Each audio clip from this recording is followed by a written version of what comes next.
Le programme de désarmement, démobilisation, relèvement communautaire et stabilisation, PDDRCS en sigle, grâce à son approche fondée sur l'ancrage communautaire, atteint aujourd'hui une maturité opérationnelle significative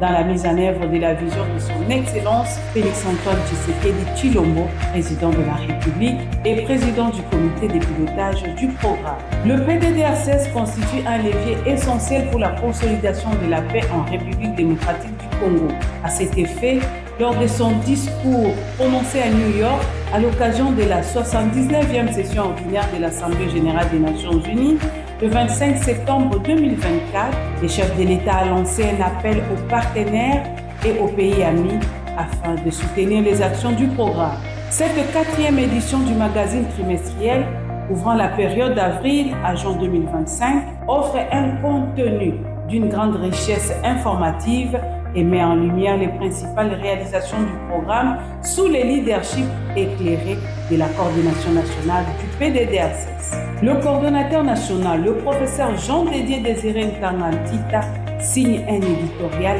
intitulé « La paix se construit et ne s'annonce pas », dans lequel il rappelle que la paix durable est le fruit d'un engagement collectif et d'actions concrètes. La première partie du magazine est consacrée à la gouvernance, au leadership et aux orientations stratégiques du programme, conformément aux dispositions de l'ordonnance numéro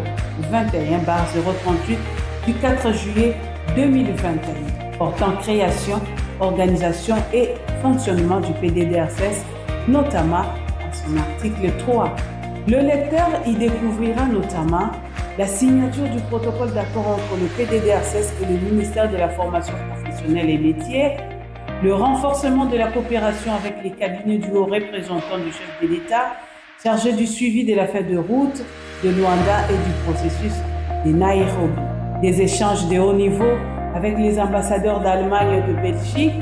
la délégation de l'Union européenne, les systèmes des Nations unies, l'Organisation internationale du travail, ainsi que plusieurs autres partenaires. Cette première partie met également en évidence le rôle stratégique du PDDRCS dans la mise en œuvre de l'accord de paix de Washington, ainsi que les actions de mobilisation communautaire menées à Niakoundé, à Ituri et à Kinshasa. La deuxième partie est introduite par l'éditorial de la coordonnatrice nationale adjointe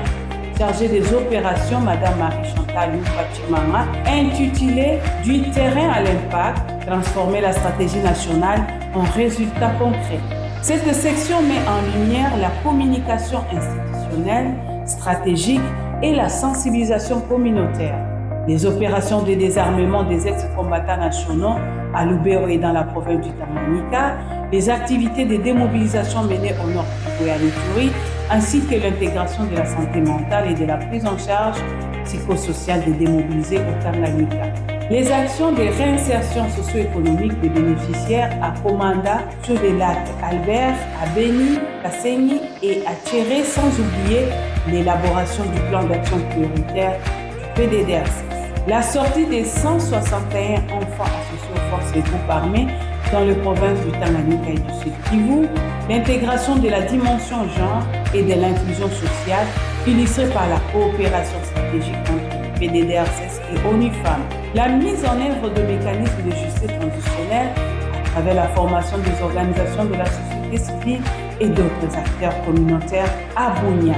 Enfin, la troisième partie est consacrée à la stabilisation territoriale et à la cohésion sociale. Le coordonnateur national adjoint chargé de l'administration et des finances, M. William Bali Kalwamouche, y signe un éditorial intitulé « Gouverner avec rigueur pour bâtir une paix durable », dans lequel il souligne l'importance de la bonne gouvernance comme fondement de la stabilisation et du développement. Cette 4e édition se clôture par un message du coordonnateur national du PDDRCS adressé à l'ensemble du personnel, suivi d'une galerie de photographies mettant à l'honneur les coordonnateurs provinciaux et leurs adjoints. Bienvenue à ce 4e numéro du magazine trimestriel. Bonne découverte et excellente lecture.